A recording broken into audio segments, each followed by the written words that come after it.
Clothes are the ultimate form of visual communication. By looking at the way people dressed, we can learn not only about them as individuals, but about the society they lived in. I'm Amber Butchart, fashion historian, and in the words of Louis XIV, I believe that fashion is the mirror of history. So, taking historical works of art as our inspiration, traditional tailor Ninia Michaela and her team will be recreating historical clothing using only authentic methods. Oh, look at that, it's changing colour in the air.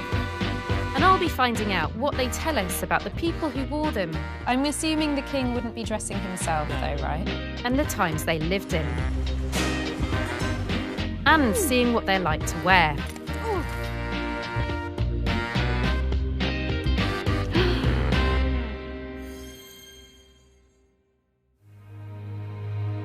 The Black Prince, hero to the English, villain to the French.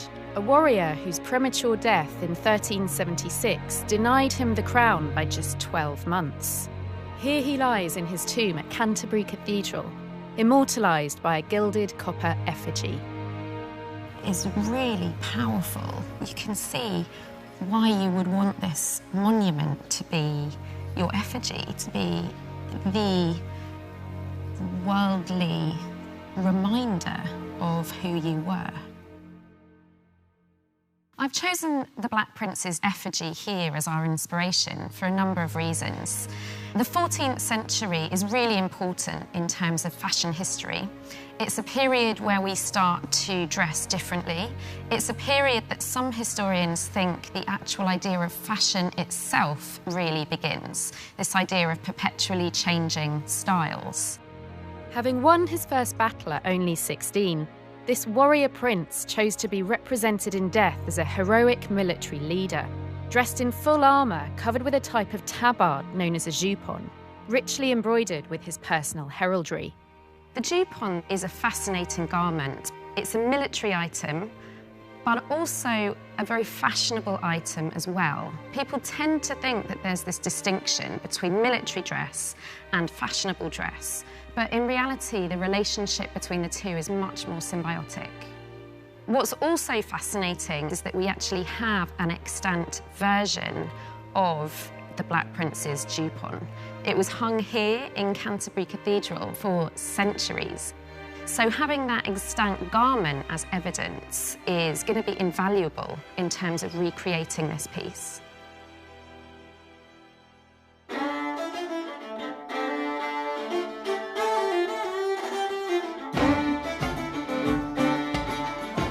Armour was worn by the most fashionable men of the day, but it's not an area I usually study, so I'm being given a tour of the Arms and Armoury department of the Wallace collection by curator Toby Capwell. When people tend to think of armour, they think of metal, they think of plate armour and they think of mail. But actually textiles are a fundamental aspect of a suit of armour. Armour is just anything protective that you wear. It is not necessarily made out of metal. In the 14th century, they couldn't make big pieces of iron and steel yet, so they had to find other ways of protecting the human body. Padded textile is the most important form of armor. It's the most fundamental form of protection. It's what you need before you have anything else. We always fixate on the metal bits because those are what survive. So in the time of the Black Prince, what's the role of heraldry in these kinds of garments? When you've got lots of guys in armor with their faces obscured and big shields on horses running around, you need to be able to tell who is who. And this was hugely important for leaders like the Black Prince. Seeing the leader on the front lines has an extraordinary effect on morale. Imagine being a common soldier and your leader fights on the ground with you, right next to you. That's an extraordinary statement. One early 15th century writer, not long after the death of the Black Prince, wrote that men follow their leader like a candle in the dark. Right. And the heraldry is the flame of the candle. As a piece of textile armour, the extant jupon would have been padded. This means it differs slightly from the one depicted on the effigy, which, although it would have been identical in terms of colours and embroidery, was silk and purely for heraldic display. In his will, the Black Prince asked to have his military jupon hung above his tomb. It was clearly a significant garment for him, so Ninya has decided to make our jupon to its exact specifications. I think it would be really fascinating to see how the garment looks in real life as the complete new thing, because I think it will give us a real sense of the man. Tell me about this embroidery. How difficult is it going to be to recreate this? It is a challenge because, of course, it would all be done by hand by professionals who worked in the royal wardrobe, and there aren't nearly so many professional hand embroiderers around today. But I do have a team of hand embroiderers that I have worked with before who've always done really lovely work, and I'm sure we can send something to them. So the whole thing it's padded. What's inside this? These kind of padded armours could be stuffed with sheep's fleece, with tow, which is like a raw linen flaxy fibre, but also cotton, and I've got some actually down here. Oh, right. Oh, so yes. That's just the raw cotton fibre. You can see how this would make fantastic stuffing, can't Yeah, it's very, very soft, but once it's forced inside these tightly worked rows of quilting, then it becomes very robust. I think what we're going to have to do is a few experiments with different ways that we could carry out the quilting. Sort of trial and error. Yeah. Yeah. Experimental archaeology. Love it. Excellent, excellent. The son of Edward III and father to Richard II, the prince himself remains an enigma. I'm meeting historian David Green in the Black Prince's chapel at Canterbury Cathedral to find out more about this intriguing and complex man. Where does this name come from? Was he known as the Black Prince during his lifetime? No. The first mention that we've got of him as the Black Prince is mid-16th century. There are two main theories. One is his so-called arms of peace. They're essentially his tournament arms. They're the three ostrich feathers on a black field, and so there could be a connection there. Or it could be a much more negative association, perhaps one that comes from France. He wages some extremely brutal military campaigns. In particular, there's one in 1355, the so-called Grand Chevauchée. A chevauchée is a sort of deliberate piece of socio-economic warfare. In the course of that, he's said to destroy something like 500 towns, villages, castles, and other settlements. So this is really calculated stuff. It's aimed at the peasantry. It's aimed at those who are in many ways least capable of defending themselves.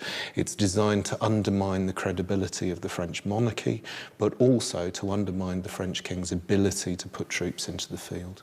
It's brutal, isn't it? Oh yeah, it's absolutely brutal. So it's not impossible that that sort of reputation gets associated with the prince and he gets this name. I get the feeling from what I've learnt about the Black Prince that he might enjoy that kind of representation. I think in some ways, and I think again the tomb is an interesting representation of this. Probably one of the best ways of getting some sort of insight into the character of the man. He was quite a fashionable man, is that fair to say? Yeah, very much so, and particularly perhaps when he marries Joan of Kent. Their court at Bordeaux from 1363 until he comes back in 1370 is extremely lavish, and in fact the first person who gets commissioned to come over and join him is essentially his tailor and dressmaker. Oh, fantastic. Now, the effigy itself, as an artwork and as a memorial as well, how important would it have been for it to be lifelike as a representation? Not as important as we might think of it today. Most effigies seem to have much more concern given to things like heraldry and arms and armour rather than a personal representation. But I hope it looks a bit like him. He has a very splendid moustache. He does, indeed. The quilting is an essential feature of our jupon, as it would have played an important part in withstanding attack from arrows, crossbows and swords. Without any record of how the original was made, Ninya and Harriet still aren't sure which method to use. I've tacked my square all the way round, and I'm going to sew channels. I'm trying the different method where I've got a big cushion of the wadding in here. I'm going to sandwich the layers together and then stitch the lines. Oh my God. It doesn't look like it's going to be quite so successful as the other method. There's no other way of properly understanding how these things worked than to begin the process of making them. It's the only way to ask the right questions, really. You can't possibly think of all the questions until you begin to try and reconstruct something.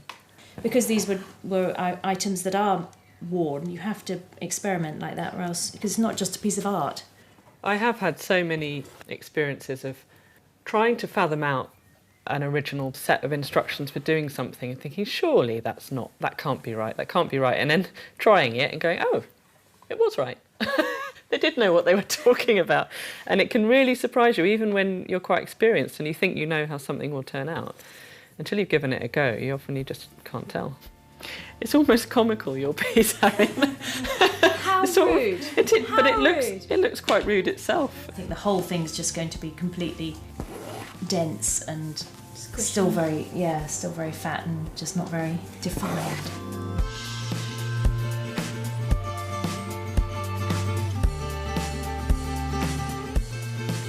I've now finished my piece, but it's not very satisfying because it looks a bit stiff and not very defined. So far, this method is making me think, yeah, could do that. The only difference is that this one is fat underneath the stitching lines and that one goes straight down. But then I put a lot of stuffing in there. There's probably I think there is too much stuffing. But even so, there's no way you can get down to the base, which creates that lovely sausagey definition. I did have great hopes for that. And it's nicely strong. I could stand in that while being shot at by arrows, possibly, but that just makes the velvet look nicer. Hung above the Black Prince's tomb after his funeral, the jupon stayed there until World War II. Due to its extremely delicate state, it's now carefully conserved at Canterbury Cathedral. Garments, textiles this old, are so incredibly rare, and it's very unusual that you're going to be able to get access to see them. You have to have a very special reason. And so this is really a once-in-a-lifetime opportunity. I'm very excited. Yeah, I'm really excited to see it. Since the jupon was taken off display, only a handful of people have been allowed to see it. One of these is textile historian Lisa Monas. Oh, wow. Oh, look at that. Oh. That's incredible, isn't it? Considering it's over 600 years old, it's rather magnificent. Wow. It was the most magnificent velvet originally, which was one of the most expensive materials you could buy at the time. It was an incredible status symbol because it was very labour-intensive. They used the finest materials, and it was also a personalised design made especially for him. You can still see the fleurs-de-lis, which were part of the royal arms of France, and the leopards of England. These are so important for the jupon because, of course, they presented the arms of the Black Prince. The blackened fleurs-de-lis and lions that you see are all made with gold thread. The whole thing might have cost £20, and that would be a whole year's salary for one of the senior officers in the king's household. Wow, so this is absolutely something that speaks of wealth, magnificence, status, royalty. Yes, it's ostentatious in every way, in fact. What I really would love to know is, would this have been created specifically for the funeral, or would it actually have likely to been in the Black Prince's wardrobe? I think this was undoubtedly something that he would have worn himself, which is very thrilling. Wow. Because it's so high quality and the details are so fine. So what can this jupon tell us, essentially, about the Black Prince? He was a man who liked to project a splendid image, but who wanted to be seen as someone who was a man of action, who was a chivalrous warrior. And it can also tell us that he was quite tall and very lithe from its measurements. Right. So you would expect that from a man who was an energetic man of action. Following their experiment, Ninya and Harriet believe the best method for the quilting is to sew channels and then fill them. But having been able to study the actual garment, Lisa's not so sure. As far as one can tell, I think that it would be the second construction, which feels a bit softer, but which does have the advantage that the cotton wool padding goes right through, because when it's stuck in like this, not only is it rigid, but you have points of vulnerability where the channels go right through to the the linen. So this may have a deceptively better defensive quality to it, and it's possible that it was this method that they used. Okay, so this is the one. This is the one we're going with. Yes, definitely. That is fantastic to know. Great. It's incredible that what is essentially just some velvet and raw cotton could be tailored into a garment which may well have helped save the Black Prince's life. And so, although our jupon will never be worn on the battlefield, I do feel a responsibility to get this absolutely right. Here's our big pile of cotton. Yeah. And you just want to pull bits off and put them in the basket until we get to 106. 106, OK. That's quite a lot, actually, isn't it? What have you got there? 44? Yeah. There's loads. There's so much that goes into it, isn't there? No wonder it's such a protective piece of clothing. How's that? 106, perfect. So this amount goes in here, half of a body. We just separate it out a little bit. What we're aiming to do is get as even a distribution of the cotton over the pattern piece as possible. So we lay it out kind of relatively thinly within these lines. So if you'd like to take some and have a go as well. What we'll do is we'll layer it rather than trying to put it all down in one go, which would make lumps and troughs. We'll do one thin layer and then we'll go back and do another one, and hopefully our little patches overlap and kind of even out a little bit. I see. OK. OK. I can get on board with this. This is quite enjoyable. When we've got all of this on, we can actually put the layer of velvet. I've got the piece of velvet ready here to put on the top. Yeah. And I can start the quilting. But if you have a look at what Hannah's doing, she's actually nearly finished, actually, I think, one of her body pieces, and you can see how it looks at the next stage. OK, great. So you're doing the quilting process. I am. How's it going? It's going quite well, to be honest. I started with this line here. This was my very, very first line. Yeah. And then I worked this line and then that one. Oh, I see. So all to the keep time it I'm spreading it. Yeah, evenly spaced. Would you like to have a go at quilting? I would love to have a go at quilting. Yeah, definitely. So, going in here. Yeah. That about that size? Yeah, that's perfect. OK. It is quite hard to push all the way through. OK.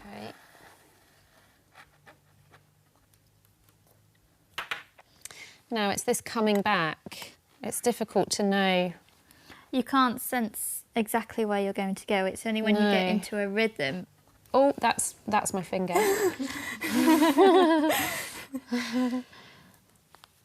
No. So if we just have a look underneath to see how straight that line is. It is really hard to sort of sense how straight you're pushing the needle through the fabric and the wadding and then the velvet as well. Yeah, so my attempt here is not too bad. Not too bad. OK, good.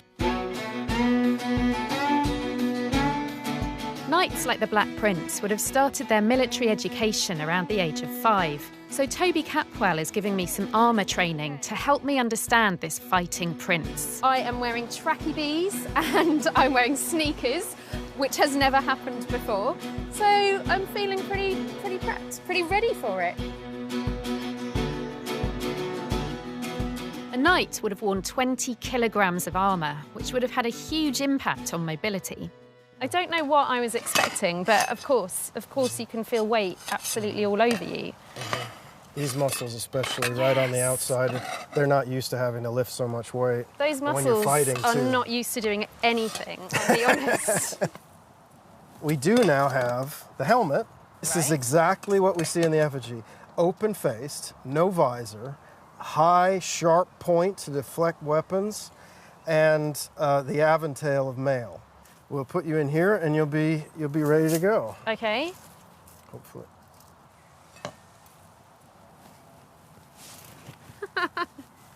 There you go. It's a little bit deep for you. Yeah. But you want it to come as close to your eyes as possible to keep your brow protected. So I feel like if I leant over, I'd just keep going. So how much does all of this weigh that I'm wearing now? We might be at 10 or 12. That's all? Something so like I'd have that. another like 8 to 10. I'd have like twice this again. Yeah, well, you'd have the mail shirt and the leg armor, which is going to get you up to 20 kilos or more. Now imagine, not only do you have to just hold yourself upright, you need to be able to fight, you need to be able to run, jump on your horse, climb siege ladders, cross rivers. You need to be able to do physically quite strenuous activity. Yeah, I guess you need to wear it so much that it becomes second nature, like a second skin. Yeah. The 14th century French knight Boucicaut recorded his training regime, which included leaping onto a horse while wearing armour. Fortunately, Toby's not going to make me do that, but he is going to teach me the range of movements a knight would need to perfect. Can you raise the sword in the air to strike? That's pretty good. That's pretty good. Some armor won't let you move that much. Oh, really? That's a decent level of movement. Yeah. And then, of course, you know, if you're fighting me with no equipment, any part of your body will hurt me. Oh, I see. You know, you can strike with the, if you're in tight and you feel you can't move, you can still strike with your elbow. Yeah. You can strike with your head. You know, you can slam someone with the breastplate. I feel like that would do a lot of damage. If it's what you got, use it, you know. I mean, the armor is turning your whole body into a weapon. Yeah.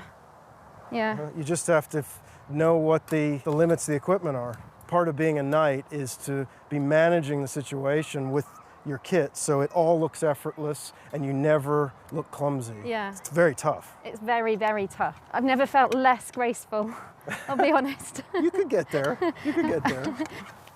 Ooh. Ooh. Well, unsurprisingly, that was really difficult. I'm ridiculously sweaty. I feel like I've been working out for hours.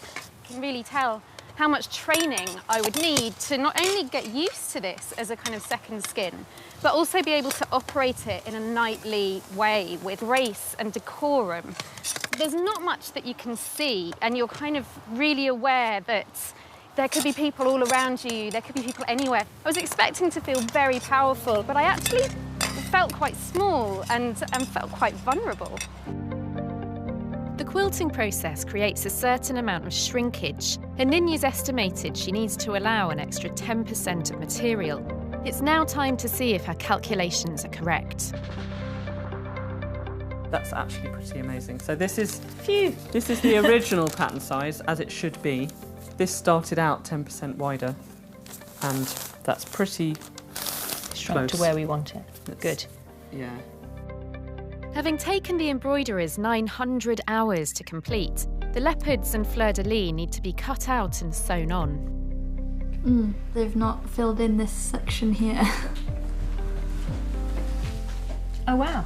No, they haven't. It's a hole. Yep. So all the embroidery's been worked on white linen, which is as the original was.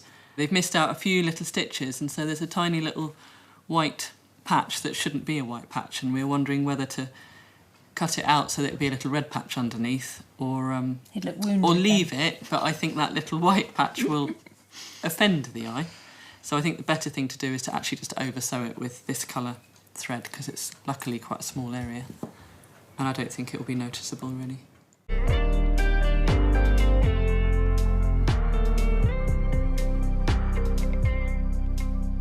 We've worked out, at the rate we're going at the moment, it's looking like 10 days' work for one person to just sew the embroidery on. And yes, we've done one, and a little tiny bit. This is the first time in my life I've had to be trained to wear an outfit.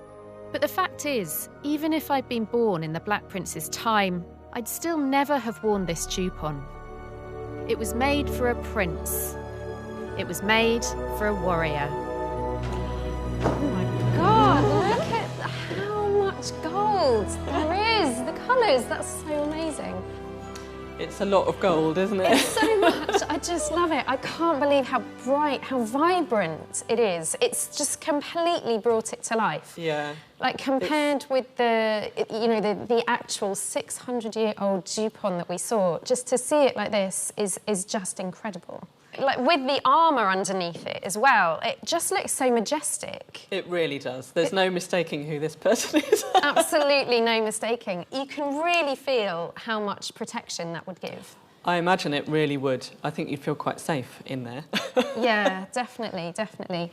This, the fleur-de-lis embroidery, is absolutely exquisite, isn't it? There's just something about the gold on the blue that is just stunning, isn't it? Really, really beautiful. Yeah, really beautiful.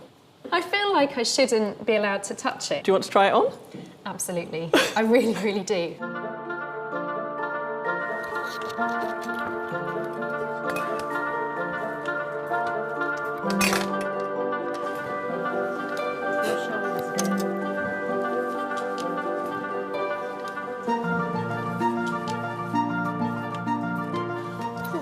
So how many people would it have taken to get the Black Prince ready like this?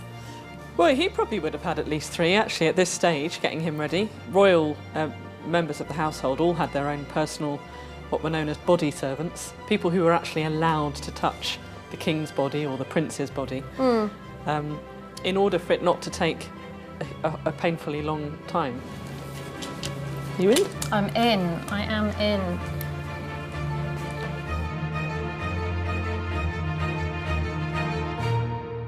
Does it feel incredibly heavy now that everything's on? Yeah, it does feel really heavy. It's such an unusual feeling. It's kind of turning yourself into a kind of robot. It's like, you know, like a war machine, really. You do look almost twice the size. Yeah, it's just such a different stature. You know, you go through life inhabiting your body, and I'm used to, you know, not only being female, but being small. I'm short and I'm small. Yeah. This is something incredibly alien for me. When I did the armour training, there's a certain lack of mobility, and I thought that the jupon on top would really increase that. But it didn't actually make it any more difficult to move around. However, it was a lot heavier. You've got this padded velvet, you've got the metallic thread. It's a lot of extra weight that you're carrying around. You can see that so much training would have been necessary to actually wear this. This has taught me a lot about the Black Prince and about how he would have wanted other people to perceive him. This item is so in your face. He's really turning himself into a human target. This is completely different to our contemporary idea of camouflage in warfare.